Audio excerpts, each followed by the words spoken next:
Good morning. My name is Don Michaelman, and I want to welcome you to the July 25th, 2024 meeting of the Planning and Zoning Commission from the City of Prescott. I'd like to have my commission members introduce themselves, and we'll start with Tom, the far right Tom. Now, that's not political. That's just where you're sitting, okay? Oh, good morning, everybody. My name is Tom Hutchison.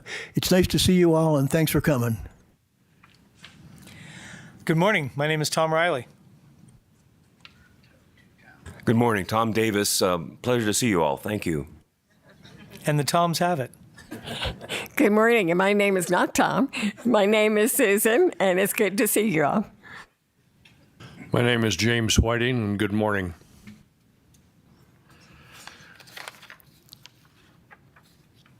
This is an open public hearing and has being videotaped by the city.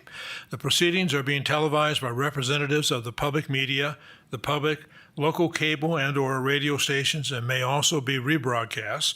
The number of commission members present is 6. It will require a majority vote of those present to pass a motion. Members of the public, when called upon, are required to state their name and address for the record so that we may know who is speaking and be able to contact them at a later date. If you would check your cell phones and make sure they're either on mute or off, would appreciate it. I'd like to recognize that our Mayor Good is attending here and Council Member Gambogi. And did I miss anybody? Okay. First call item on the agenda here is the approval of the minutes for May 30th, 2024 Planning and Zoning Commission meeting. Are there any corrections to the minutes? If no correction, is there a motion? Move to approve. Tom Riley. We have a motion to approve. Is there a second? Susan Graham, I second. We have a motion to approve and second. Any further discussion? Would you please call the roll then? Member Riley? Approve. Member Davis? I was absent. I will approve based on reading the minutes. Thank you. Member Graham? Approve. Member Hutchison? I approve. Member Whiting? Approve. Chair Michaelman? Approve. Passes 6-0. Next item on the agenda is REZ-24-002, a request for a rezoning from RE-2 Acre, Rural Estate 2 Acre, to NOB, Neighborhood Oriented Business, to allow for a mixed-use office and retail center on a total of 7.55 acres located on both sides of Pinon Oaks Drive off of Willow Creek Road. APM 1060205-2 C and D, 5900 and 5930 Willow Creek Road. Property owner, Granite Property Investments, LLC. Applicant is Granite Basin Engineering. And Tammy. Thank you. Good morning, Chairman, members of the Commission. Tammy DeWitt, Community Planner.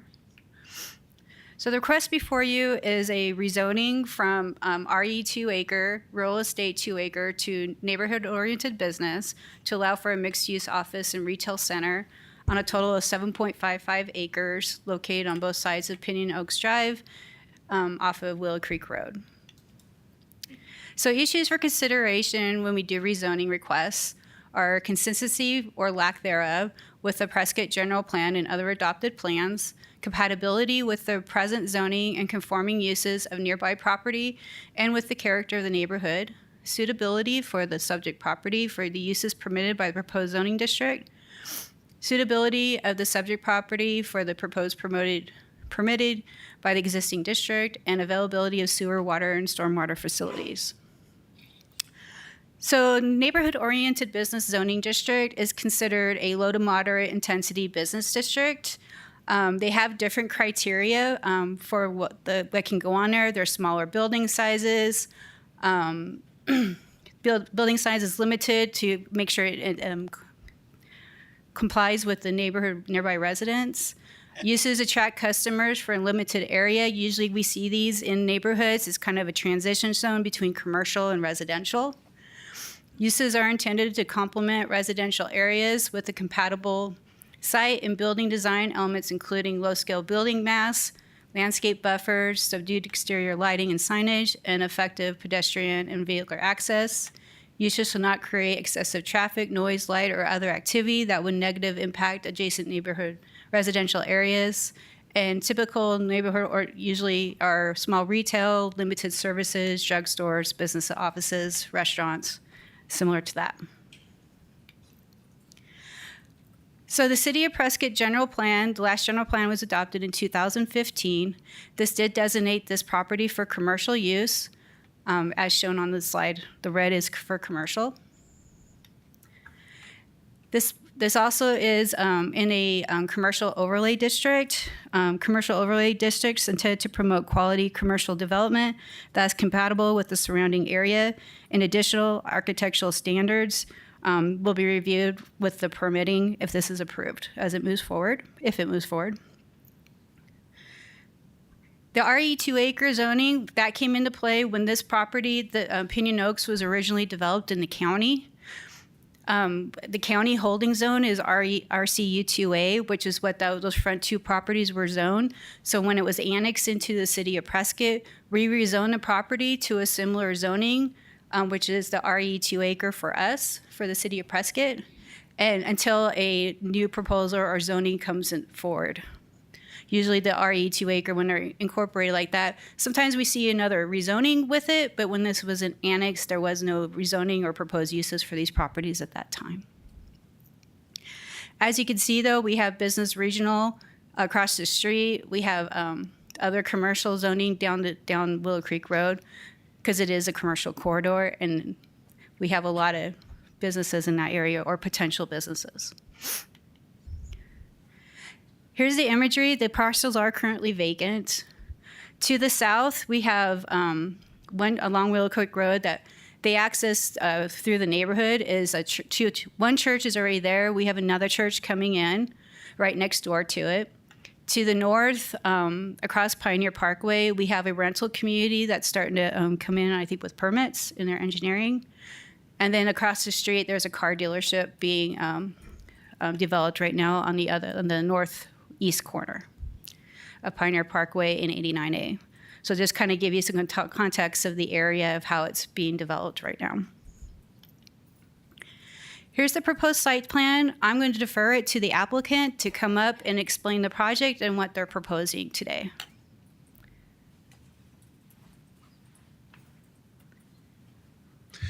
Mr. Commissioner. Microphone up, please. My name is Thomas Liuzzo. I am the planner that drew this site plan for the improvements. I'm with Granite Basin Engineering. What we're proposing is a neighborhood-oriented business with single-story storefronts. There's potential for a bank, small-scale restaurants, no drive-through restaurants of any kind, because that's not part of what neighborhood-oriented business is. The access would be off of Pinon Oaks Drive, and we've placed those driveways as far from the intersection with Willow Creek as possible to avoid any kind of conflict at that intersection. The site will be adequately parked for the various uses. Right now, we have more than what's required. We're not looking to overload the site with building footprints. The agent for the owner is here, Travis Barden. He may be able to speak to some items further. We have questions for the applicant right now. Tom? Yes. Well, I have a couple of questions. One, tell us a little bit about the traffic study. Have you done a traffic study for this particular? There is a preliminary traffic study that was done back in 21 when the Dunkin' Donuts was in place or proposed. We're utilizing that for right now if this zoning goes forward and we nail down all of our uses, we will then be able to do a more detailed traffic study specific to these uses.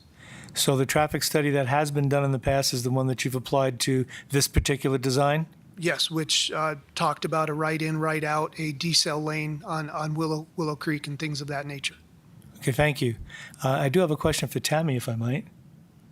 Tammy, could you give us a little bit of a background, or not background, but a little education on the business regional, the BR zoning that's across the street from this? Can you give us a little bit of a background? What kind of uses can go in there? Business visual is more commercial. It allows for like more intensive commercial type uses, like drive-throughs, convenience stores, things like that that are not allowed in this zone, the proposed zoning district for the NOB. So the neighborhood-owned business doesn't allow for more intensive. It's more light commercial. No drive-throughs except for a bank. That's the only drive-through that would be allowed. But it doesn't allow for like convenience stores or drive-through restaurants or things like that, which are more vehicle intensive. Okay. Has there been any analysis or anything? Do we know how many more cars a day this kind of an activity would generate? Right now, without having these specific uses tied down, we don't have any more information than we had back in that study in 21. As I had stated, once the rezone takes place, then we can identify and lock down uses and then apply traffic formulas to that. Okay, thank you. So, Tom Hutchison here.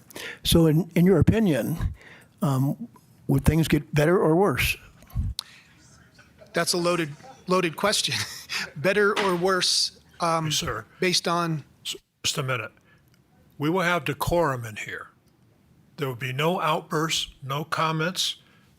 Persons at the microphone have the right for their speech.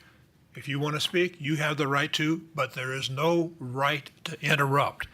And if that occurs again, you may be asked to leave. Excuse me, sir. Thank you. Commissioner Hutchinson, can you be more specific as far as better or worse? Well, yeah, I can elaborate a little bit. Let me put some color on that. From previous work that the city has done and I've been part of, we've identified the intersection of Pioneer Parkway and Willow Creek to be a problematic area already. With Deep Well filling up, building out, we expect that to be worse, that situation to be worse. So I'm wondering what this proposal would do to traffic flow in that area. Is it going to be better or is it going to be worse? Or if the answer can be, I don't know. I do not know for sure until we have more detailed users, but odds are it will increase activity. Thank you. I have a couple questions, Mr. Chairman. First, Tammy, is this a situation where we approve or denial the rezoning, but with an approval, we're actually still approving the site plan? Does the site plan come back to us or another level of review? No, this would be, if you make a recommendation, it would be in substantial compliance with the site plan. We don't have the site plan process for this type of use. Right. I just want to clarify that. The second thing is that the intersection of Willow Creek, I guess this goes back to your future traffic analysis, Willow Creek and Pinon Oaks, that intersection, will that be signalized? That will be something that will have to come from the traffic study. There's certain warrants that need to take place. The warrant is a technical term for traffic analysis, and if it does pass the warrant for a traffic light, then yes, one will be required. I would sure like to have more information on the traffic or an update on that traffic analysis. So, liking that, I just have a little bit of trouble with that being such an important, intersection, future intersection. Tom Hutchison again. I have another question for you, if I can. Would you be willing to pay for any upgrades to Willow Creek in that area to accommodate this? If the traffic study comes back and says we need a turnaround lane and blah, blah, blah, blah, blah, is that part of your business plan? I'm the consultant for the owner. Travis Bard is the agent for the owner that's here, and then he might be able to address that. Yes? You want to? Anything that comes out of the traffic impact analysis, any improvements, the applicant has to do, the developer will have to do.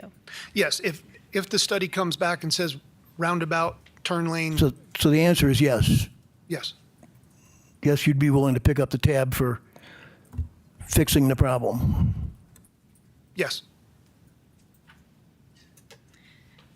They will Let me have clarify. to as part of their, if they're approved and they move forward, the developer pays for those improvements. They are the ones that do it, not the city. Let me clarify. You prefer not to do a traffic analysis until the rezoning has been approved.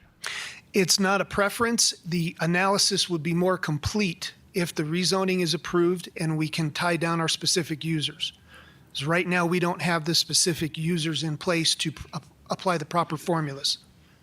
I have a challenge with that, to be honest. When we looked at other potential occupants before we had traffic analysis done and it brought forth some information, you're asking for an intersection very close to the major intersection. That's challenging on that. I would feel more comfortable knowing what kind of effect it would have before we proceeded with rezoning, because we're kind of doing a pig in a basket here. Understood. Any more questions for the applicant? Well, I do have a generalized question. Are we going to hear from the Are we going to hear from the city's traffic analysis, city's traffic guy? I know he's sitting there. I have a few more slides, and then we can turn it over, unless you want to hear it from him now. No, I think we'll just wait. Okay. Thank you, sir. We may be calling you back up Thank to you. ask some more questions, okay? So this was reviewed by our reviewing agencies. It is a preliminary site plan. So if the zoning is approved, they'll come back in and get their building permits, and a more detailed analysis will be done at that time, which is very typical for these types of projects. The current zoning is 2 acre holding zone. This is a commercial overlay district that runs through along the Willow Creek Road. All of Willow Creek Road is within the commercial overlay district. It does have additional architectural criteria for screening and things like that will be applied if this moves forward. Council suggested NOB during the limited uses with the last request. So that was something when the south parcel, so the north one with the Dunkin' Donuts and the retail, they withdrew their application before it went to council. The second one, the south one, went forward to council, and that was the proposed mini storage. And that was denied by council, but during the discussion, it was brought up possibly an NOB would be a more appropriate zoning, hence why that's being brought forward to you today. This is in compliance with the general plan. It does designate this area for commercial.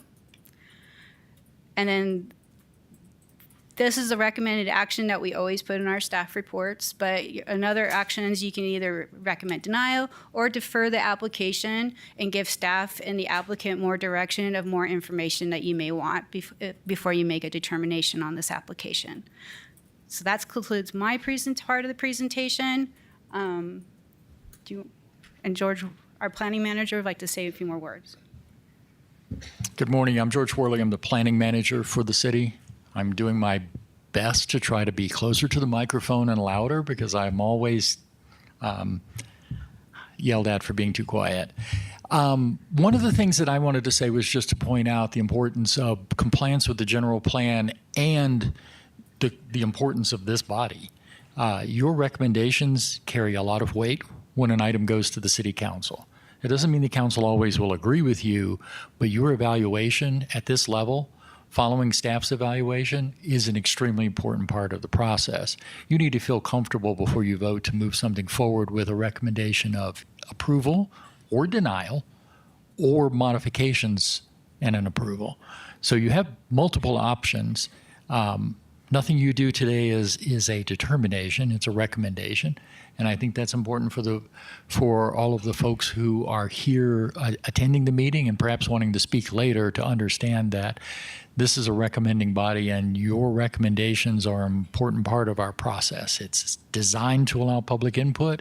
It's designed to have a body of 7 of you, 6 today, but 7 of you to make a recommendation before it moves forward to the city council. So I want to encourage you to make sure you have enough information. And if you don't, ask for what you need, and we will ensure that you get it. And I also want to point out that our general plan has held this property for commercial uses of some level since it was first created in 2003. This property is on a major roadway. It is a high traffic roadway. Properties immediately fronting it are not compatible with residential uses. That is bad planning practice.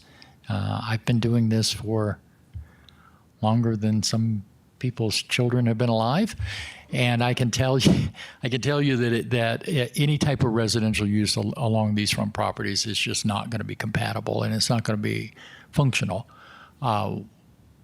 We need to find something that will work with both the adjacent neighborhood as well as the fact that it needs to be something other than a residential development. So with that, we're here to answer questions. We do have our traffic engineer, Ian Mattingly, here. I don't know if you want to have him come up and speak for a moment about the process, or if you would rather have him come up simply and answer questions. Either way, we are prepared for that, and Ian is prepared for Both A and B. both. Mr. Chairman, I have a question either for George or Tammy. I totally understand the consistency with the general plan issue. Also, the frontage on Willow Creek. I agree, but I'm looking through the LDC code, and there are other commercial zones that may be less intensive, like the residential office zone. Residential office is the only commercial zone that's less intensive than neighborhood-oriented business. And so wouldn't that have been considered? Because I'm looking at the criteria of residential office, and the intensity of the development would be less. If the developers had proposed that zoning to us, yes, we would consider that compatible. We don't generate the request. It comes from the property owners. Their request was the NOB, the neighborhood-oriented business request. Had they asked for a residential office, yes, we would have evaluated under the different criteria because there are more restrictions on residential office as far as building size and the types of uses than, than neighborhood-oriented business, but they asked for neighborhood-oriented business. So that's how we evaluated it. And the evaluation that will occur for the traffic impact analysis is also based on the types of uses that are allowed for whichever district is being requested. That was a long answer. Sorry. George, Tom Hutchison here. George, it occurs to me that we plowed this ground before, and the answer was we had a ingress-egress problem. And I'm wondering why that a solution wasn't attached to this. Knowing that we did this before, twice, I think, why did this come forward to us without a solution? That's a little bit of a complicated answer. I'm going to do the best I can without stepping on too many toes. We, as city staff, review a request that comes before us and make demands on the applicant for data, for information. One of the demands that we made on the applicant for this project was a traffic impact analysis that Ian will be able to talk to you about a little bit more. That process also occurs with other departments. You need to be a certain driveway width to accommodate the fire department. There has to be certain turning radiuses to accommodate our sanitation trucks. Things like that are demands that are made during the review process at the staff level. So one of those demands addresses the impact of traffic on that intersection. It just feels like you got the cart in front of the horse. Understood. Ian. Yeah. So, first off, I'm Ian Mattingly. I'm Transportation Manager, City Traffic Engineer for the City of Prescott. So I think what I heard from you guys is that you would like maybe a brief background or explanation of the process, and then maybe I'll try to answer any questions that come out of that. So obviously these two properties were looked at in relatively recent times, about late 2001, 2022. 2021 and then 2022. So we do have a traffic impact analysis, I think, that the applicant referred to, but that was for that site. That was for those specific conditions that were related to that.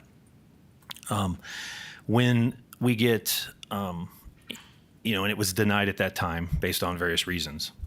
When we get another applicant come in for a similar process or a similar parcel, but they have different layouts, different uses, proposed uses, et cetera, the process is to then contact them, as part of we see the round one submittal, and then we make comments. And the comment would be similar to what we gave to the first people who came in. It's that you have to do a traffic impact analysis, and then we give other information that we might expect for you to have to analyze. And so since we already had the other stuff, we had a very detailed list that we could provide to them. And we also provided them the reference to the previous traffic study and the recommendations that came out of it. What would normally happen is then in round two, we would work with them to develop their scope, get a TIA. They would usually estimate their most conservative land use. So if you're NOB, there's certain things that can go in here and certain square footages that can be done for parking purposes and lot coverage. They would then estimate those most conservative uses. And when I say conservative, I mean the highest traffic generating uses on the site, and then do a traffic impact analysis according to that. In round two, they came back and they requested something that we don't normally hear. I don't think we had ever heard it, was that they wanted to know if we could provide almost like a conditional approval to move through without getting the TIA. That seems like they're right. If they do not want to provide the TIA at this time, they indicated that what would happen was they would come here and see if they could, with the information they're providing, get some kind of approval from you and I guess council to move through the rezone, and then they would handle the TIA at the ENG permitting, the civil permit process. We couldn't find anything that would say that we could not do that. And so we provided like a conditional approval and basically wrote down what they told us, which was we would like to proceed without providing that, and we will provide that at a future time. I think that's what we're hearing. We know from the stuff that we've done prior that this area is going to take a lot of traffic improvements that will be on the developer. Whatever gets developed here will be paid for by them, as Tammy said. And they do have a site plan that looks very similar to what was proposed before. It's one right in, right out driveway on Willow Creek Road. They've placed the Pinon Oaks access quite far back. And there is a whole list of things that I anticipate will be required when and if we do see a TIA from them at some future date in this process, or if it gets approved, I guess, with a rezone before the ENG permit comes in. But until that happens, I can't tell you exactly what would be required, because it may be as much as the Dunkin' Donuts proposal, but they had more commercial drive-through traffic generation on the one site, and then the other site, I think, was a storage unit, which is probably lower maybe than their side. But regardless, I think where the numbers come out, the improvements are going to be very similar.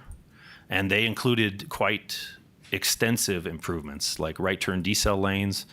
I think a signal was warranted at the last time, and I anticipate it would be as well, although we had noted that the spacing is too close and you can't put a signal in. So there had been some innovative treatments developed by their traffic engineer to do something where you have to turn right and then there's a U-turn signalized down the road, if you could imagine, that allows a right turn out, and then you go down and you get into a left turn pocket, and then you make a U-turn and go back north. But all those things are just, they're not known yet until we get that information. So that's kind of the background, and that's why we're here today without their own traffic study. And so I can't really say much more than that, although I can try to answer any questions that you have. Questions for Ian? Tom? Yeah, Ian, thanks for that explanation. The traffic situation there now basically is poor. I mean, just coming with just the residential folks that are in there now.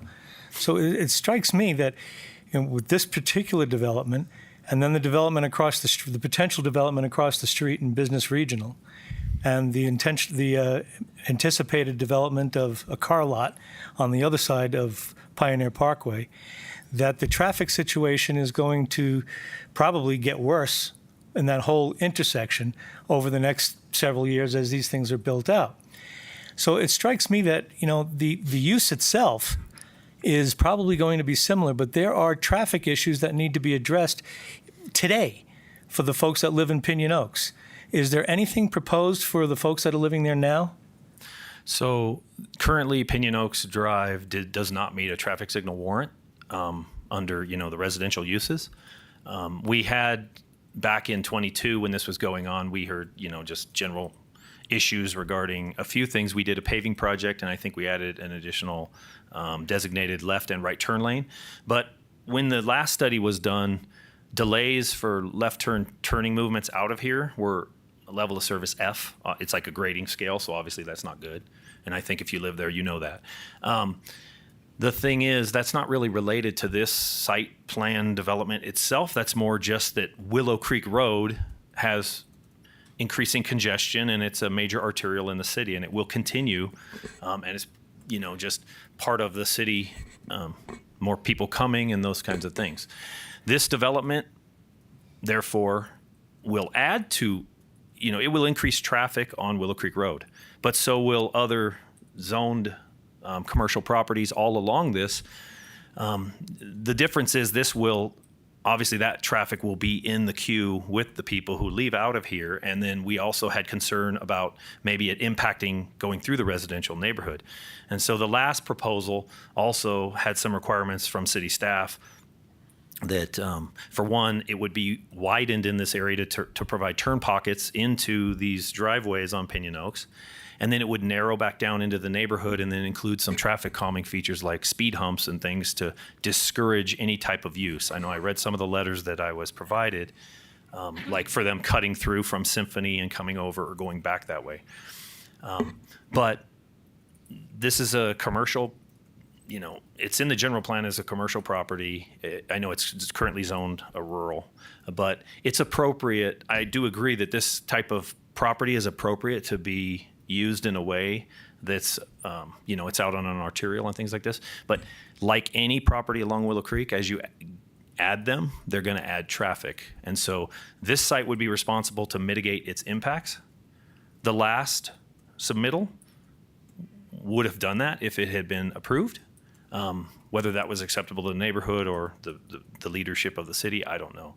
But this development will be required to do that as well, either during this process, prior to you guys approving, or at the next step when we can catch them and make sure they do all the improvements that we can do. That's all staff can do, is mitigate what they impact. But they're not responsible for instance, the solution of Willow Creek's overall traffic problems. That's beyond a single site's issues. So maybe too much information, but that's what I have. Thank you. Yes. Hi, Tom Davis. Can you clarify, you spoke to it, but can you clarify the situation between Pioneer Parkway and this intersection and what the problem is with a signalized left turn? Yeah, so the spacing, I mean, basically, if you look at that site plan, if you look up there, Pinon Oaks is just very, very close to Pioneer Parkway. And I will also state that Pioneer Parkway is a county roadway, and the signal is owned and operated by it's owned by the county. They contract with the city to maintain and operate the signal timing, but we do that at their approval. And so improvements to that intersection would be a county issue. Even with our dealerships and all this rental things, we have this jurisdictional interaction. But it's too close. Typically, we like to see a spacing of a quarter mile. Many of you could understand the problems with spacing, like Commerce and Sandretto and Willow Lake Road just down the road. You see where we stack up these intersections, how it doesn't quite work as efficiently. We also have that by Gail Gardner and Black Drive and some of those things down by further into the city. So as we get more and more traffic, unless there's widenings and things, which they are not planned on Willow Creek because most of it's built out, you'll have queuing problems. And that's why we came up with this innovative type of traffic signal solution to allow, if something moved forward, let them turn right. They would just go down about 1,000 feet. There would be a turn pocket where they get into, and then there's a signalized control of the northbound traffic that's timed with the Pinon Oaks light. You know what I mean? So when you stop northbound traffic, you stop them, and then as a U-turner, you get a green light, and you get to go back under traffic signal control and go north. These have been used in other communities, and some of these concepts have been floated around this area as well. But that was an innovative solution. The other one is it could possibly take a roundabout, but that's also not quite ideal. But there are solutions to do this. It's just not straightforward like, hey, we can just throw a signal in there. The developer can pay for a signal and call it a day. So, Any other questions? Ian, I have some concern about on the north property where we have, I think it's a right in, right out. yes. And it appears to be fairly close to the intersection. Do we have anything that says you need to be a certain distance away because you're going to have traffic potentially stacking up to come in? Yeah, so in the last study, which would likely be a similar recommendation, the access point on Willow Creek Road was to be located 400 feet south. We did specifically have a location we wanted. So the actual access point that they're building, that one, that was to be 400 feet south of Pioneer Parkway, 290 feet north of Pinon Oaks Drive, to provide enough room for there to be a right turn pocket into that access, and then still leave enough room for, if you pass that one, either it's a combo right turn or there would be a right turn decel likely into Pinon Oaks as well. And you might have seen something like that on 69 going into Olive Garden, the in and out turn in, where you have a right turn onto Prescott Lakes, but you also have like a secondary right turn into the thing. So a lot of thought was given to where that would be placed. So this site plan, for instance, would need to adhere and look at that with a traffic engineer. And that hasn't specifically been done. And I also haven't taken their site plan and laid it over this. This is not the job of staff to take pre-existing TIAs and see if it fits and works for them. And this is not non-typical, but it's an important location. If I'm understanding you correctly, if this project goes forward, then the improvement for going north will be required to be done? Is that going to be part of this? So what's going to happen is if this moved forward and got through these approvals, then when they submit an ENG permit, they're going to have to submit. We're not going to accept that or approve that until they give us a TIA indicating exactly what's going to happen, and then they're going to modify the site according to the requirements of that report. And I would anticipate that we made requirements beyond what the TIA said for the other people because of the sensitivity of this site. So like the speed humps and things like that, that was a city requirement regardless of the TIA. But we would need to go through that process prior to issuing them an ENG permit to build physical things. And so that's how we will catch it as staff. Normally we're answering these questions and we know everything right now, but there is a way to catch it all and make sure it all goes in. So, But I can't say exactly what those things will be. I anticipate them being all these things I've talked about, but I don't know exactly. Given the process that these folks are going to have to go through and the process that the city will have them go through, what I'm hearing is that by putting in this development, allowing it to go forward, we actually have the possibility of improving the traffic situation on Pinon Oaks and Willow Creek Road. Yes, so I can say something to that.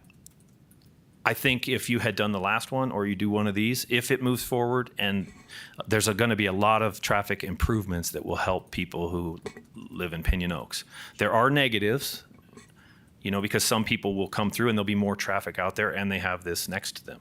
But yes, it will improve traffic flow, and we will get some improvements on the street system that we otherwise don't have budgeted and will not build at this time. Interesting. Thank you. Mm-hmm. Ian, Tom Hutchison here. I'll just be candid. That feels like the check's in the mail. I'd sure like to see this proposal with all that stuff in it up front. And I think the people in that area would like to see the same thing. Well, you know, when I provided an approval, it's not, I just want to say, it's not an approval. It's, I had to approve this rezone request moving here because they asked us to do that without providing what is required, with the caveat that they would require that at the next step when we can catch them. So I don't think the staff report said anything about approval, but it's here before you because we said approved with condition or something like that, but we don't have the answers yet as well. It's just that we anticipate getting them. So I understand. It's non-typical. So that's. Other questions for Ian? Thank you, sir. Sure. We'll let you off the hook now. Yeah. If you need more, I'll come back. Tammy, I have a couple more questions. I don't know if my fellow commission members do or not, of Tammy. The applicant has stated that they really haven't filled out who the possible tenants could be. There's a bank and maybe a restaurant, I believe. I don't know for sure. How do we determine what parking is needed for this? If you look at the plot plan, there's more parking in the south side than there is in the north side, but how do you know you got enough parking? Because the difference between parking needs for a CPA office versus a medical office versus a restaurant are different. So how do we say, yes, there's enough parking for the potential when they're not sure who's going to be in there? And that's pretty typical for commercial center type of developments. As the businesses come in, we ask, which parking spaces are kind of allocated to you. And we evaluate as each business comes in to make sure there's adequate parking on the site for what they're proposing. With these type of centers, sometimes you'll have, it's hard to do that with centers because somebody may be there and going to two different businesses. They may have a doctor's appointment or there's a coffee shop there and they may go in there first. You never know. So until we see what the businesses are coming in, they're going to have to show that the parking's adequate for what they're proposing as it moves forward. Well, if I can, when you look at a center, like this, and you say what kind of parking you're going to have, it's based on some conjecture at this point, and then you guys ratchet that down. But once that's done, tenants change. Mm-hmm. And when tenants change, there's no review of adequate parking. I'll use the Sprout Shopping Center as an example. When the tenants change in there, restaurants come and go, different businesses come and go, and requiring different parking things, but the parking doesn't change. So basically what we're looking at here is we're trying to maximize parking based on the anticipated uses. Mm-hmm. Okay, so then we should have it covered. Mm-hmm. But you have to realize they're not asking for anything that everybody else is already used to. Thank you. Mr. Chairman, just a little further clarification on top of what Tammy said. She's correct the way we do it. But one thing that you need to keep in mind is the variability of parking demand within our land development code isn't that much. The difference between parking for a restaurant and parking for retail is pretty set in our code. So if we assume a couple of buildings are restaurants and assume a couple of buildings are offices and assume a couple of buildings are retail, we have a pretty good calculation basis for the parking. It doesn't change that much if you switch an office for retail space or vice versa. The demand doesn't change in a significant manner. So we estimate it kind of like traffic engineering, what Ian described. You take an assumption of what's going to go in there, a conservative view of how many restaurants versus how many office spaces, and that's how we come up with the parking demand.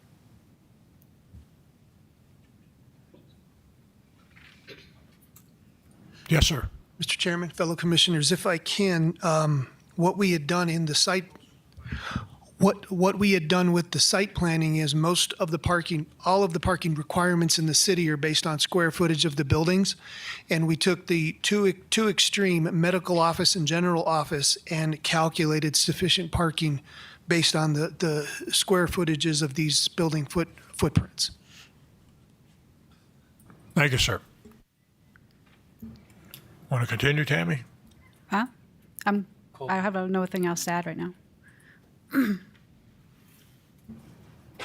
Time for us to hear. Sir, do you want to make a comment first? Yes, I'm Travis Bard, and I'm representing the owners. So along with Tom, I'd like to be able to make a few comments if I could. Okay, is that okay? Okay. Just a little bit of history and background on this property. We've been going through this process for about 3 years now. And initially, the Planning and Zoning Commission gave us an approval on this process, on a project here. We went, are you questioning? Go ahead. Okay. We then went to council. We had a unanimous Planning and Zoning vote. We went to council and got voted down 6-1. At that time, council asked us to come, or recommended if we were to come back with an NOB zoning request. Thus the question, why didn't we come back with something other than NOB? That was based on council. At that time, we had a Dunkin' Donuts that was looking at what I call the north side, miscellaneous uses like this. On the south side, we had a storage unit, which was a very, very low intensity traffic use. That's what went to council, was the storage user on the south. They voted down a use that we estimated between 5 and 10 cars per day. So regardless of TIAs, regardless of anything else, they said no. Even with something that only generated 5 to 10 cars a day, they didn't want it. So when we came back with a new request, the reason we asked to be able to do the TIA once we had zoning was kind of precipitated by that, because we had a TIA, we had all the information, and we got voted down 6-1, regardless of what we were willing to do with traffic, regardless of what the traffic impact was at the time. So and TIAs are very expensive. I mean, they're somewhere between $30,000 and $50,000 every time you do one. We felt that if we could have the conversation like this, come back and say, okay, we want to be able to do a traffic impact analysis that's very accurate based on what the uses are going to be. I'm in the real estate business. I've been representing this property for 3 years. I can't find users that will commit to it until they know a timeline. If I had a user that had committed 3 years ago, they would have been long gone. So I can't build a TIA based on use because we can't plan out. That's why we asked, could we go through the process, get the zoning, then we have something substantial or substantive that we can go to potential users with, and then come back through the engineering process and do the TIA at that time. It's going to be very similar to the property across the street. This is zoned BR, was zoned that way years ago. And George, I've asked, we couldn't come up with a time on when that was rezoned. It was kind of carte blanche rezoned, no TIA, no engineering, anything. When they develop the piece across the street, they're going to have to do a TIA. They're going to have to do engineering. Am I correct on that, Ian? So we just want to be on the same ground and the same footing as the property across the street. That's all we're asking for, is the opportunity to get zoning, secure the zoning. We've tried to work with the neighborhood and understand what they don't want anything there. We know that. That's an easy one. They want nothing. It's been for sale. Nobody in the neighborhood stepped up to buy it to keep it from being developed. So we're just trying to exercise the rights of the property owners under the guidelines that the city has given the property owners through the general plan that's over 20 years old. The airport authority says that they can't support residential there. They want it to be commercial as well. So we have two city entities and city guidelines that are saying you have to do it this way. So that's what we're trying to do. We're trying to do it respectfully. We're trying to understand what the neighborhood wants. And if no development, nothing isn't an option, what can we do that least impacts the area? And how can we do it in an order and a process that allows us to plan well and to plan with them for the benefit of everybody? If there's going to be something there, we just want to do it in a manner that allows us to come before you, then come before council with a well thought out plan, answer questions that we can, knowing that down the road, there's going to be much more process to follow, and we can't turn a shovel's worth of dirt on that property without a fresh TIA and without approval from the city fathers of what that's going to look like, what the traffic impact, how we address that, what that's going to look like, and what the project is going to look like. Chairman Michaelman, can I have the floor?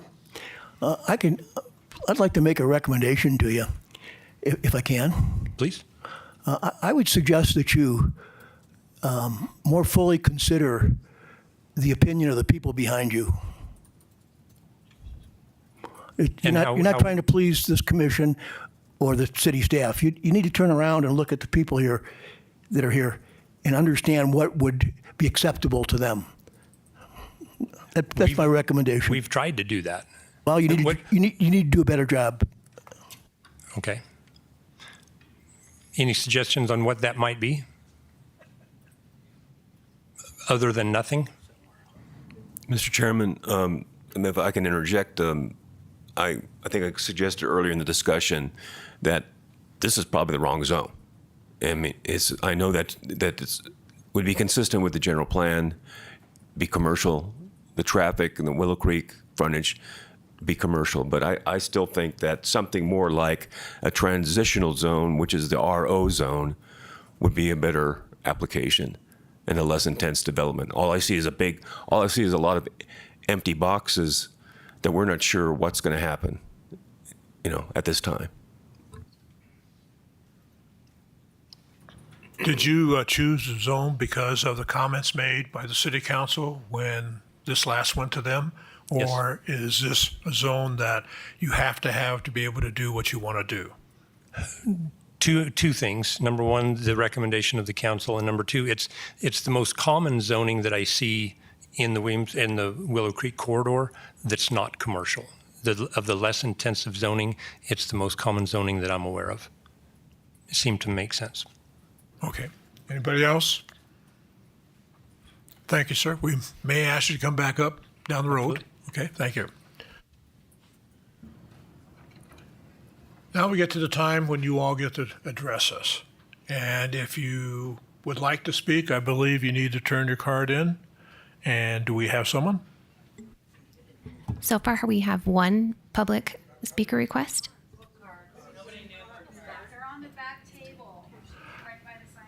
When you come in the door as you come in on your right, where the lady is standing at right now.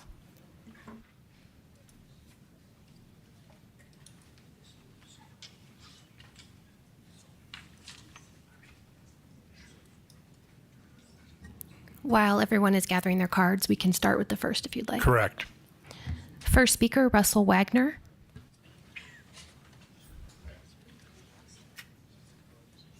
When you come up to speak, please bring the microphone up close so we can hear you. And adjust it back and forth.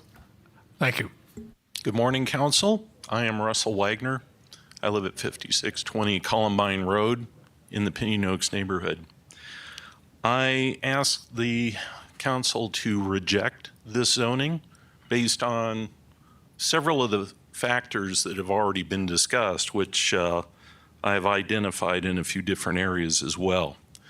I believe the applicant has not completely performed all the due diligence necessary for this rezoning application. They do not fully understand the current traffic flow and future traffic flow in this situation. The environmental, economic, and aesthetic impacts to the neighborhood would need to be addressed before any approval would be given for any kind of zoning change. Prior research has indicated that there are other adverse impacts by making this rezoning proposal, especially the traffic flow, which has already been discussed in much detail. Not addressing the fact that Pinon Oaks Drive is basically a small 2-lane road, no sidewalks, and a major entry and exit to the neighborhood. The demand for traffic for that, just for the neighborhood traffic and getting to Willow Creek Road, are a significant concern already without any changes. The businesses, they're obliquely described in this proposal.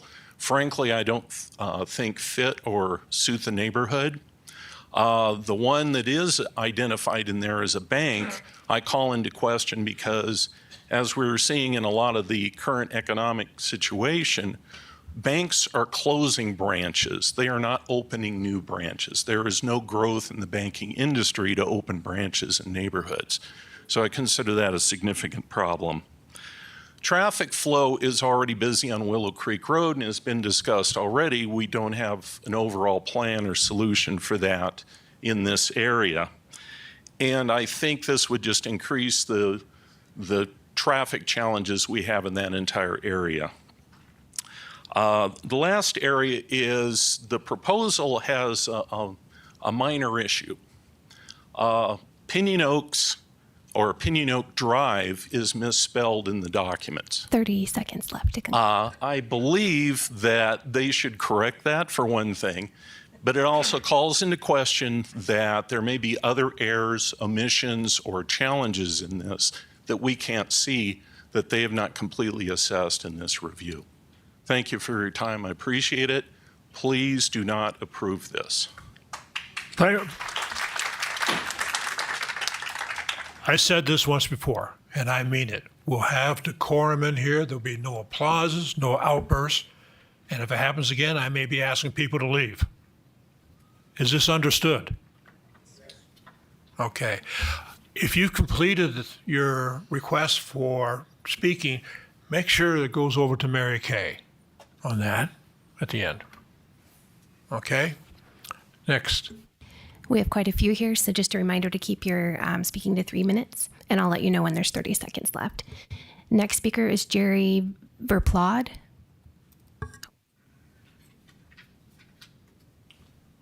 Hey, good morning. Thanks for the opportunity to be here.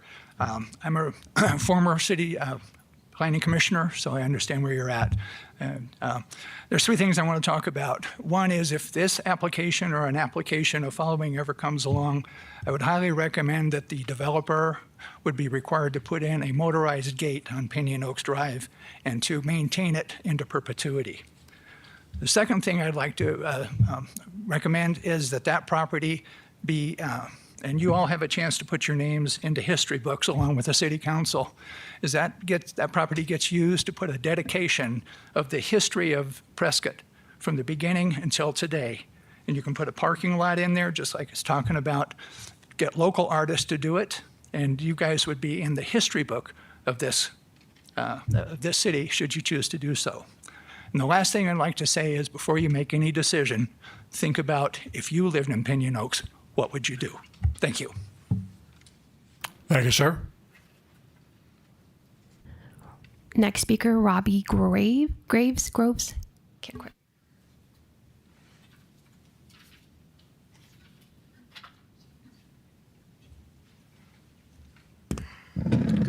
Good morning. Is the sound okay? Okay. I'm not a speaker as the others were, so bear with me. First, I want to touch on... We need a name and address, please. Oh, I'm sorry. Robbie Graves, and I'm at 845 Panicum Drive in Pinon Oaks, Prescott, Arizona. Okay. He mentioned about the south side building of the storage units. He forgot to mention that they were going to come in, everybody was going to come in, whether it be 5 or 6 or 10 or 12. We're going to come in off of Willow Creek onto Pinon Oak and then go up to the first residential street, which is Honeysuckle, turn down that, and then go down to the next street to be able to enter into this storage facility. So this is all residential streets. I think it comes down to, if you guys just look at the traffic study that was done last time, there's no entrances allowed to come in off of Pioneer, off of Willow Creek. It's all coming into residential. There's 326 parking spots, I think, that we counted on your little diagram there. You're not going to put 326. They're not going to plan for 326 if they don't think that it's going to get used. If there's any overload, then they're going to come out into Pinon Oaks and park. That is a massive intersection at Pioneer and Willow Creek. There's already horrible accidents there. Pinon Oaks is just a short ways down from there, as you guys have already heard. Traffic signals, traffic backing up, rear-ending. It's going to be a nightmare out there. With him, I could say, please take issue. Think about if you lived there, how that's going to affect you. And the poor people that live on the street. I don't live on the street that's going to back up to these businesses. But the value it's going to take away from them, the noise, the lighting, just the traffic to try to get into their house and to get out of their house, out on the street, for them to go about doing businesses. I know I probably have more in here, but I only have 30 seconds, and I'm nervous, and I can't figure out what else I was going to say. So please, just take into consideration of the residences there before you vote. Thank you. Thank you, ma'am. Next. Next speaker is Susan Wade.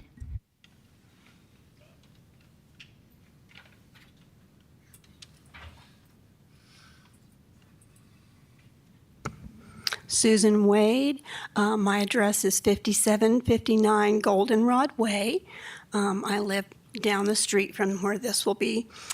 And I want to thank Mr. Hutchinson and Mr. Davis for your comments and your questions. I agree with you a whole lot. My problem with this situation is we walk our dogs, children's ride their bikes. I walked 3 miles this morning in my neighborhood, and I'm concerned about the safety that I will have being able to do that. And that's one of the reasons we bought in that neighborhood, was so that I could walk and people come and walk with me there. I realize, and I am not opposed to something going in there. I realize we can't landlock property, and I understand that things need to be progressed along. But I think I was at that last city meeting as well, and I don't know that it was as much a recommendation that it be rezoned to this as it was. It was a better use than what they were going for. I agree with whatever I don't know the technical terms, but what Mr. Davis said, something smaller with office buildings that have stricter hours would be a better use of space and more conducive with our neighborhood. Thank you very much. Thank you, ma'am. Next. Next speaker is Mariana Van Housen.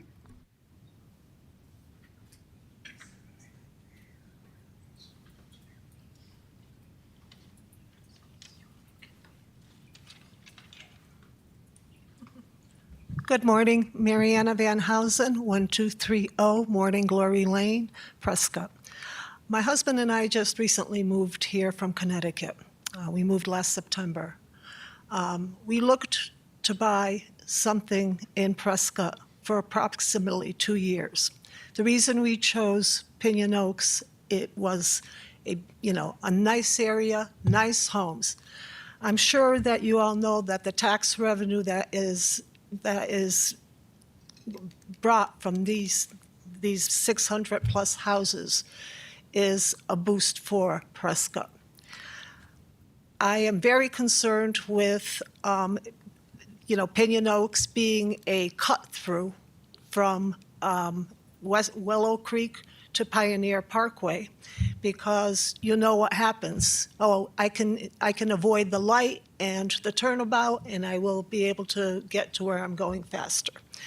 So my concern is the value of our properties, congestion, safety, And I just think that this needs a lot more investigation. Thank you. Thank you, ma'am.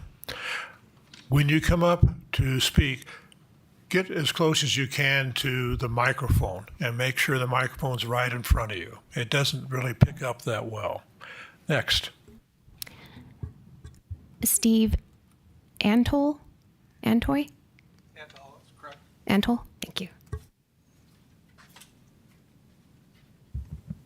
Steve Antol, 5871 Honeysuckle Road on the southeast corner of Honeysuckle and Pinon Oaks. Of course, it's going to back right up to me. I hear it's roundabout coming off Pinon Oaks a couple times here. I can't believe anybody is that incompetent to even think that way. It's about 800 feet, I think, from the light at Pinon Oaks, or on Pioneer Parkway to Pinon Oaks. How many of you have been up there at 7:30 in the morning and come around that corner off of Pioneer Parkway onto Willow Creek? Any of you? None? I have. Thank you.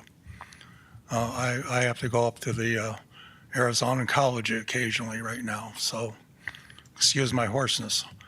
But those cars come left. By the time they hit Pinon Oaks, they're about 35 to 45 miles an hour. Probably average 40 miles an hour and 800 feet. How are you going to put a roundabout there? Even a light.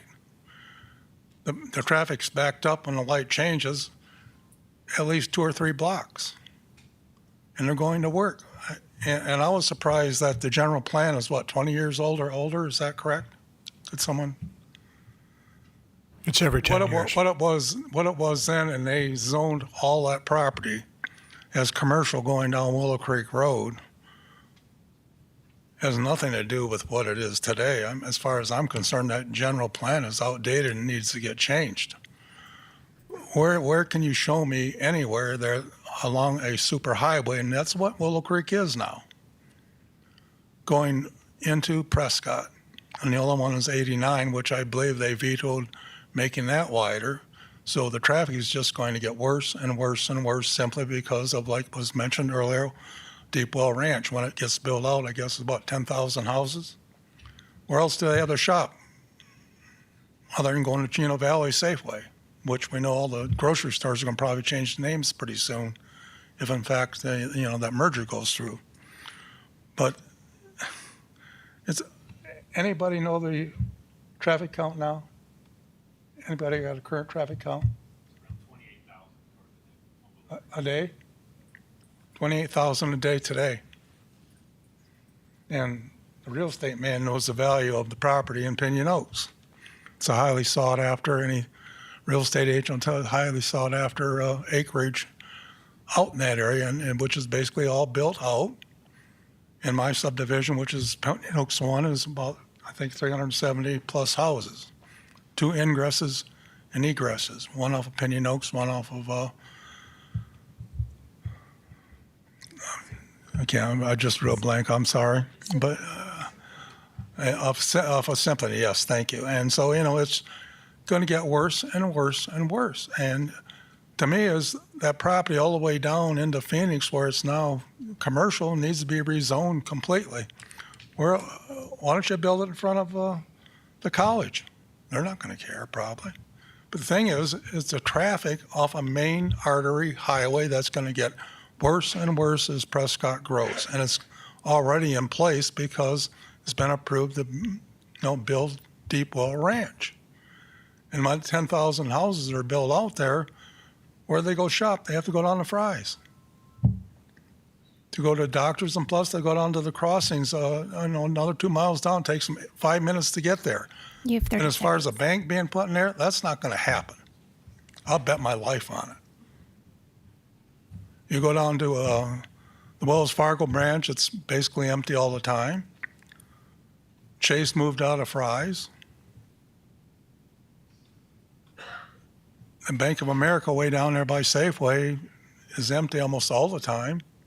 There's no bank going in there. It's not going to happen. And what are the rental rates going to be and the cost of construction today?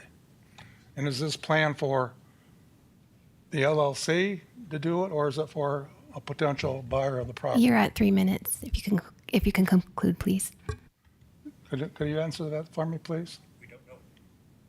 So either way, so, and building out there, and your plan, what would be your rental rate? Any idea? I don't know how any small business is going to make it in there. Certainly no attorney wants to be out there. No CPA firm wants to be out there. No dentist wants to be out there. They go 2 miles or 5 miles south of there. It's already set up in the crossings.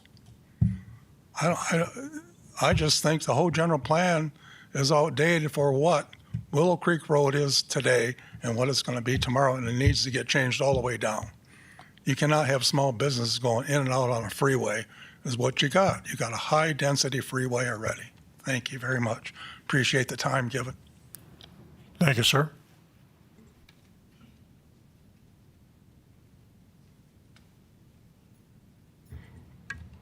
Last name is Van Gundy. Is it Leanne?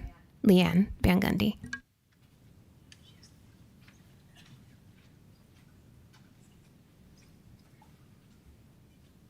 Hi, my name's Luann Van Gundy.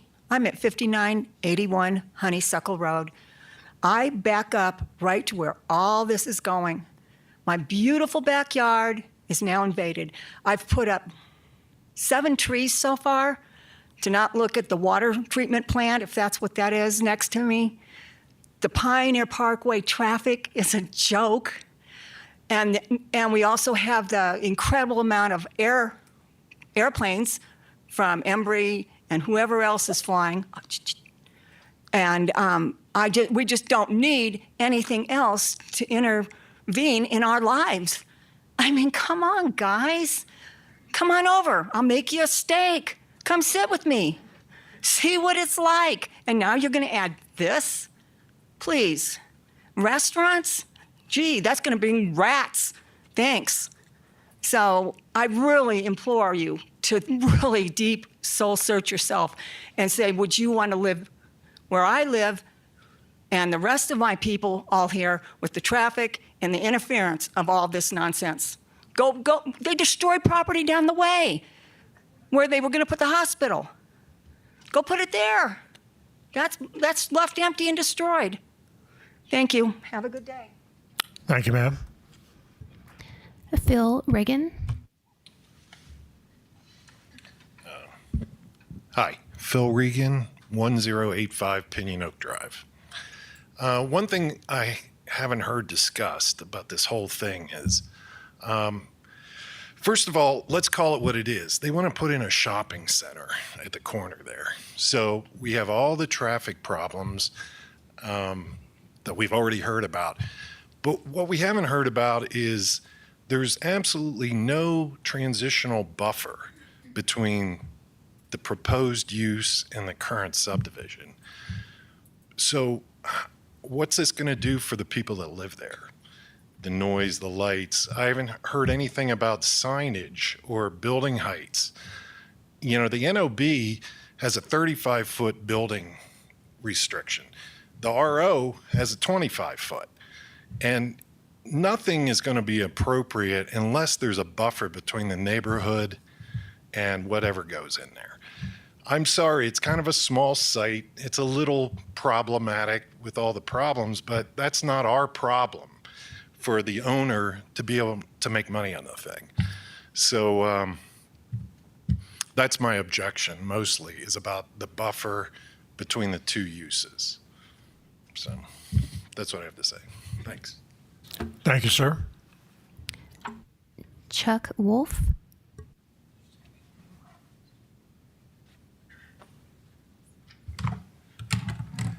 Can you hear me okay now? Now you can hear me. Okay, everybody back there can hear me.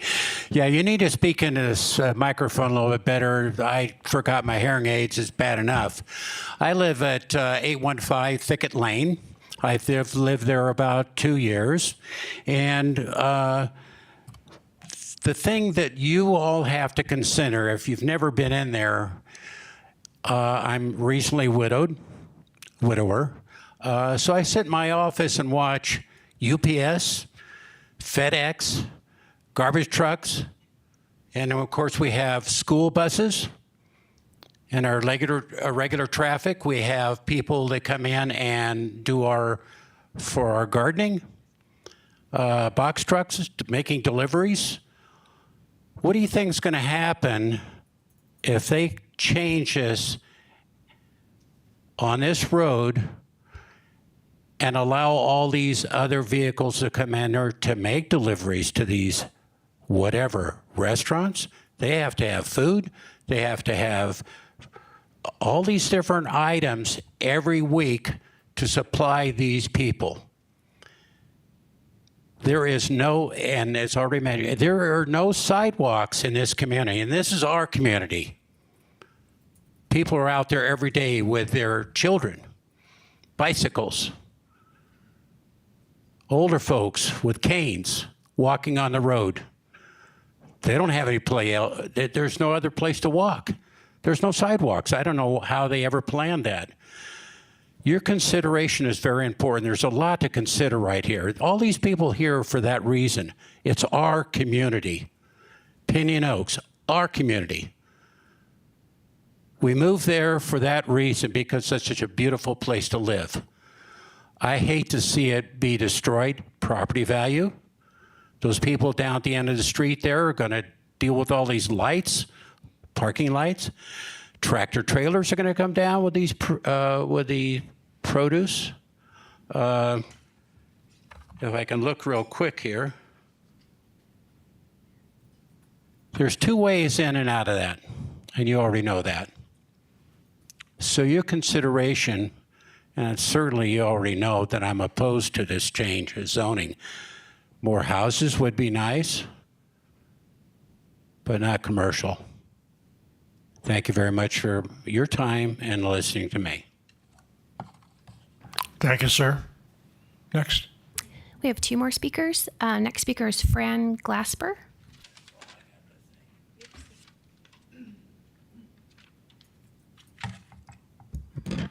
Well, I was thinking about this, and Ma'am, I hope you'll. we yes. need to have your name I'm and address. sorry. Sorry to interrupt you.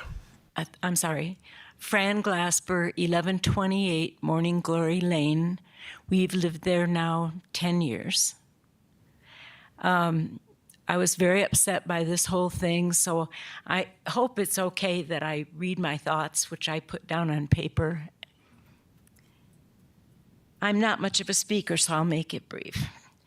2 years ago, it was agreed to keep the zoning the same, that the landowner bought the property knowing full well what the zoning was, that we, the homeowners, bought our homes knowing full well what the zoning was. We purchased in good faith that this would not change. Pinon Oaks Drive cannot handle more cars coming in and out. The traffic on Willow Creek Road is ever increasing, and the wait to exit from Pinon Oaks Drive can build a lineup of 3 to 4 cars. With the illustrated plan we received in the mail, it would mean many cars taking chances to go left or right. Pinon Oaks Drive, not Pinon Oaks Parkway. We have seniors walking, bikes, baby strollers, dog walkers, and no sidewalks.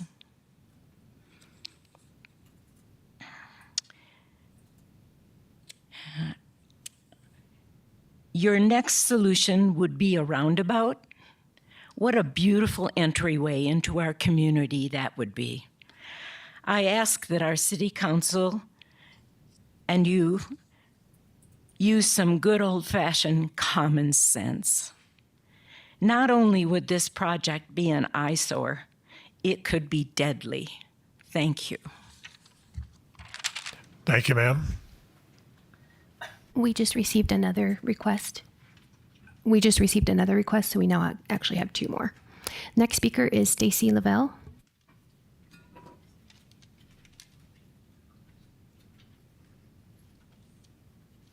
My name is Stacy Lavelle. I'm at 5798 Foxglove Place.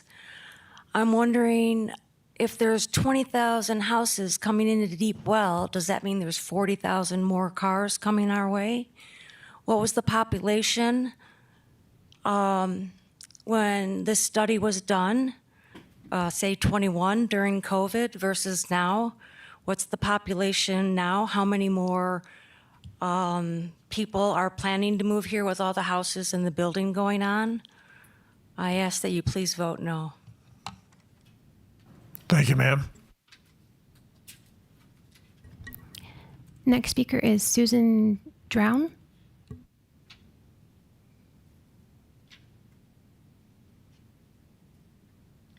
My name is Susan Drown. I live at 699 Sesame Street in the north part of Pinon Oaks. I appreciate the consideration you all have made about this region and the complexities of that intersection and the fact that we really don't have a current traffic analysis. And I'd like to speak just on the traffic part to say I support a refreshed traffic analysis. I use that intersection every day. There are 2 lanes coming out of Chino. I guess I'm speaking for the people who are going to work in our city to keep that traffic flow as effective as possible. 2 lanes coming out of Chino, 2 lanes turning left from the eastbound to go south on Willow Creek Road. I really think any interruption or U-turn in that area needs some serious planning, perhaps in coordination with the county. Thanks for your time. Thank you, ma'am. Next. Last speaker I have right now is Charles Taubman.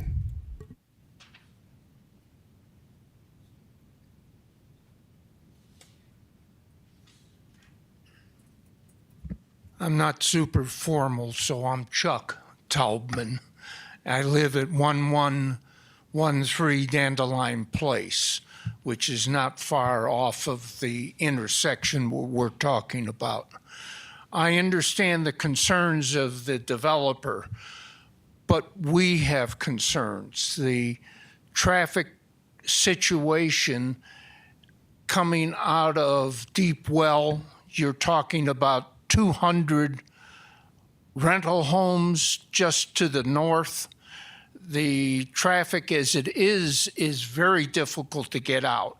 And the proposal to put in an area where we go south and then make a U-turn, come on, be serious. The other situation is the way the community was developed initially had some flaws. No sidewalks, only a couple entrances and exits. But that's what we have to live with. And what they're talking about here really doesn't make any sense. I go into the city, I use 89, coming back when I turn onto Willow Creek and I get ready to make my turn onto Pinon Oaks, I have to put my directional signals on immediately after I make the turn on Pioneer Parkways because people are on my tail. And I swing around, and if you look at where they're talking about the entrances and exits to the property, I know they're as far down as they can be, but if you count, you end up with 3 to 4 seconds before you hit those intersections, which means that it comes up quickly. And if you're coming out of those developments, you're going to be broadsided. It just really is a difficult area to develop. I understand the concerns. To be honest with you, I think the city ought to take over that property and make it a greenway like the county has done along Pioneer Parkway. Thank you. Thank you, sir. No further requests. Before we continue, I want to thank you all for your comments. The commission may or may not agree with you, but we do appreciate the input because otherwise it helps us in making our decision, even though it may not be a decision you want to hear on that. Ian, can you step up a minute, please? I have a question on TIAs. And maybe you could tell me what goes into that and how they base that. So what goes into it? Well, I can tell you that a traffic impact analysis it's called out in our land development code when you need to do that. So we basically look at it. You have to do a TIA for a site plan or a development if it generates more than 100 peak hour trips, or it at the discretion of Public Works, we feel like there's just a traffic concern or other safety issue that we might need to address, or if it increases traffic by 10% in an area. So in all cases, obviously this site would meet that and require us to ask for one. Did you have something else specific to that? Was looking for when the company who does the TIA, what information do they get and what do they base the TIA on? So we do have an outline of what we're looking for primarily, and that's also included in a portion of the land development code. So typically they need to analyze the existing roadway conditions. Then based on what they're going to put on the site, they'll provide estimates for what kind of traffic is going to be added.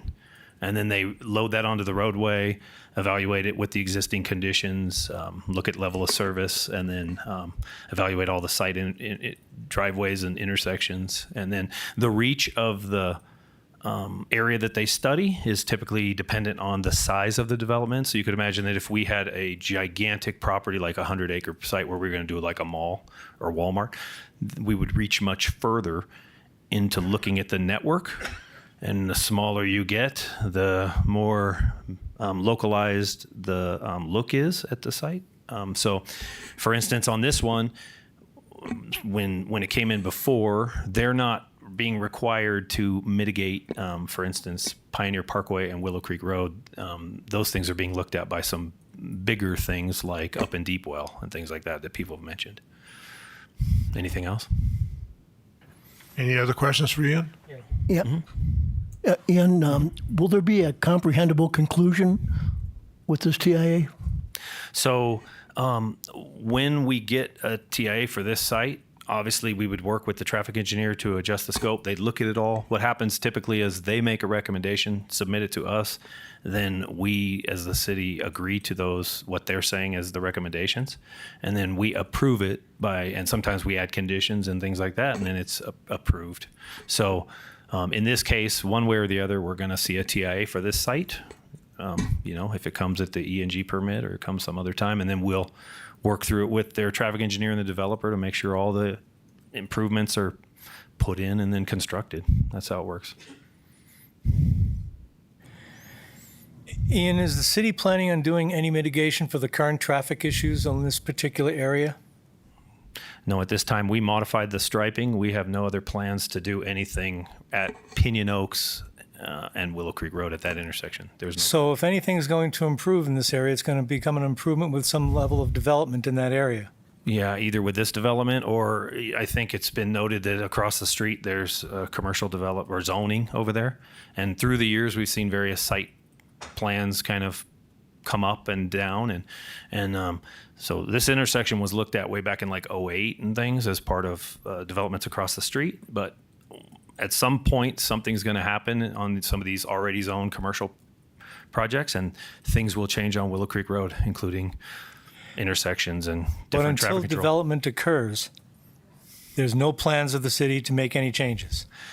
The only thing that we've done on Willow Creek Road in recent years is the council funded us to improve the traffic signal coordination in this area. And so we did that. And I think we reported back to council that we've done that to try to do some of the things that the people are talking about, improve, flow on Willow Creek Road. And so things like that will continue, and we'll monitor signals and adjust things, but no major changes that I'm aware of, or large construction projects or traffic control changes. Thank you. Mm-hmm.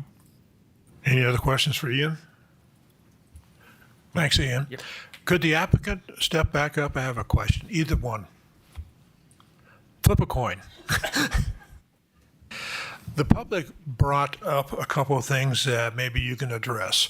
What type of buffer is there going to be between what you want to do there and the existing homes? Any code calls for certain buffers, and I can't cite that code Tom may be able to, but whatever the code is certainly what would be followed. Okay. We'll get that one there. The other one was about lighting. Could you address how the lighting is going to be handled on the property? Same thing. You know, the code, the city code has dark sky ordinances, things like that. Everything will be done to code. Okay. Sir, why don't you address those? You know, we may know them, but I want the public to know it too. Thank you, Mr. Commissioner. The buffer, as you see on the sketch up there, the green areas, they're required landscape strips that have to take place between the different zones of residential and commercial, and there'll also be a screen wall separating the two zones, which meets the code minimum. As far as the lighting, that has not been looked at yet because, of course, the site plan needs to be finalized. But it will adhere to the dark sky ordinance that the city currently has. Okay, thank you, sir. Any other questions for the applicant? Tammy, George, any other comments?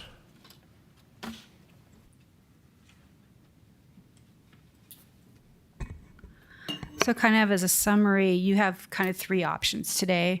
One, to recommend approval in substantial conformance with the site plan. Two, to recommend denial. Or three, I recommend a deferral and direct staff and the applicant what more information you would like to improve the application or that you need to make your decision. Okay. I'm going to open it up for discussion among the commission members. James Whiting. I really see some issues with this. I understand. I went out there and drove around, and I see what the people that live there are going to have to deal with, and all the traffic that's coming, whether we know is coming from the north and across the street.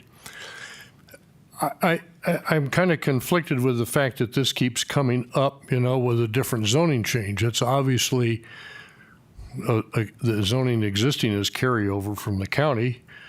It probably should have been changed a long time ago. It probably also should have been changed to the least offensive of the use. I'm a little concerned that there's 40,000 feet of building and 300 parking spaces, and I think that's a traffic nightmare just on the surface of it. I think that the city has, and I don't know if the city can do this, but the city should take the responsibility to figure out what the proper zoning is for this site and see if that can't be put into place so that next time somebody comes here, there's no question about this is what the zoning is, this is what we're willing to look at. I had another comment. What did I have? It should be. I think if the city should bring it into conformance with the master plan, one way or another. I guess until some of that stuff is resolved, I don't know that I can. I know what my question was. If we approve this zoning change today, is it approved based on that site plan? Yes, it'll be in substantial conformance with the site plan. Okay. All right. Thank you. Susan? Susan Graham. I also have concerns in terms of the traffic. It's a very difficult situation. I also recognize that the owner of the property obviously wants to develop it and make a profit off of it. I would like to see more discussion in terms of coming up with something that is going to be the least obtrusive to the neighborhood. I think people have to recognize that unless they're willing to buy the property, it will be developed. However, I would like to see it developed in the least obtrusive manner and something that will impact the subdivision the least amount.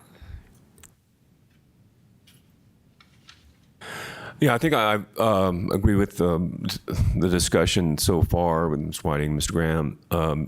I think I alluded to the fact that I think that being that we are unfortunately don't have any further site plan review process, it looks like kind of too intense of a site plan to me. It's again, I had said that might be the wrong zone, and the staff may have a better recommendation. But I'm reading the purpose and intent of the RO zone, and it seems to fit better for the community, less intense. The hours of operation, I'm concerned about the blanks on the site plan. The intensity of development is concerning, and so I would like to have seen more detail on the site plan. I would like to see less impact on the traffic, and I'd like to see more information on the traffic. I know that's not possible in our process, but that's my concern. Tom? Yeah, well, this is clearly going down in flames here. I, for one, would like to see the zoning changed. I'd like to see it changed, and I'd like to see that zoning change and this site developed in a way that is compatible not only with the traffic on Willow Creek Road, but also with the community that's adjacent to. I have no problem with this particular site plan, and I think the use is an appropriate use in this area. I also think, in listening to our traffic engineer, that there isn't going to be anything done for traffic in this area until this site or other sites in that area are developed. So it's going to stay bad until the development happens. And it's going to get worse until development happens. And until that development does happen, you're just going to have to put up with a worse and worse and worse situation that you have right now. There's just so many different comments that people come up with here. You know, the primary one is the principal issue here that I've seen is traffic. And there isn't a solution to the traffic unless some development occurs in this area. Duh. A lot of the NIMBY comments, you know, are just something that we've come to expect. And, you know, frankly, I don't think sway very many of us one way or the other. But if there's no further comment, I'd like to make a motion. No, we have Tom and myself.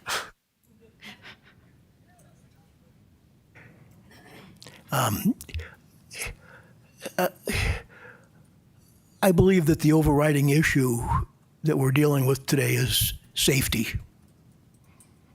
And what I heard today was that the citizens are unhappy, that we're going to make traffic worse, and there was no solution offered. So I'm inclined to deny this. Tammy, I have a question. We're talking about the concept of approving rezoning, then doing a TIA. What happens, how do we match what the TIA comes up with to what we've zoned for? Well, that's up to the traffic impact analysis to do the evaluation based on the proposed uses and what will be required. I mean, some other improvements that will be required that was spread out of the other TIAs, that they're going to have to put sidewalks on the Pinon Oaks and Willow Creek Road. That's going to be part of their requirement down to the entrance into the Pinon Oaks. Pinon Oaks can't be gated because they're public roads. They're city-owned roads. So unless they create an HOA and want to take over the maintenance of the roads, it's still a public road and it cannot be gated. You can only gate private roads that are maintained by an HOA. So until we see the traffic impact analysis or this moves forward, we don't know what kind of improvements are going to be done there, like Ian said. So one of your options is to recommend deferral of this and have them do a tentative TIA right now based on what they anticipate can go in there. That's about all they can do right now. Okay. Nothing is going to be perfect for this site. It is designed to be commercial. You know, yes, it came in as residential, but that's how all property from the county comes in, is based upon the county's already zoning for it, and is usually zoned as residential. Traffic is not going to get better. We can't do anything about it. What we can do is the best we can with a new proposed project coming in. it's not an easy decision on this. The proposal last time for mini storage would have had your least amount of traffic, but, the city council didn't agree with that. So we are where we are right now. So is there a motion that someone would like to make? And before we do that, Tammy, go over the three possible motions again, please. You can recommend approval in substantial conformance with the site plan. You can recommend denial or recommend a deferral for further with a direction on what further information you would like for the applicant or staff to provide. Is there a motion? Tom, you want to make? Yeah, I'll make a motion. I move to recommend approval of REZ 240-002, a rezoning from RE-2 Acre Rural Estate 2 Acre to NOB Neighborhood Oriented Business in substantial conformance with the site plan and a new TIA. We have a motion. Is there a second to the motion? If there's no second to the motion dies. Is there another motion? Yeah, Tom Hutchison. I move to deny REZ 24-002 based on the absence of a traffic mitigation solution. We have a motion. Is there a second to that motion? Tom Davis will second. We have a motion and second. Discussion concerning this motion.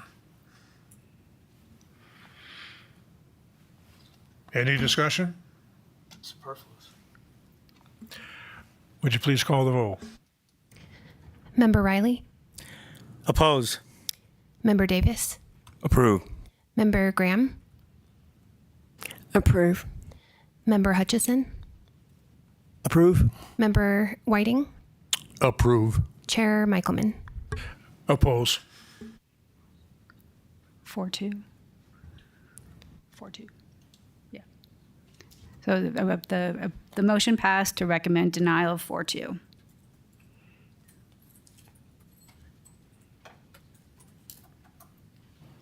Are there any updates? No, we have no updates. Okay. Then the meeting is adjourned.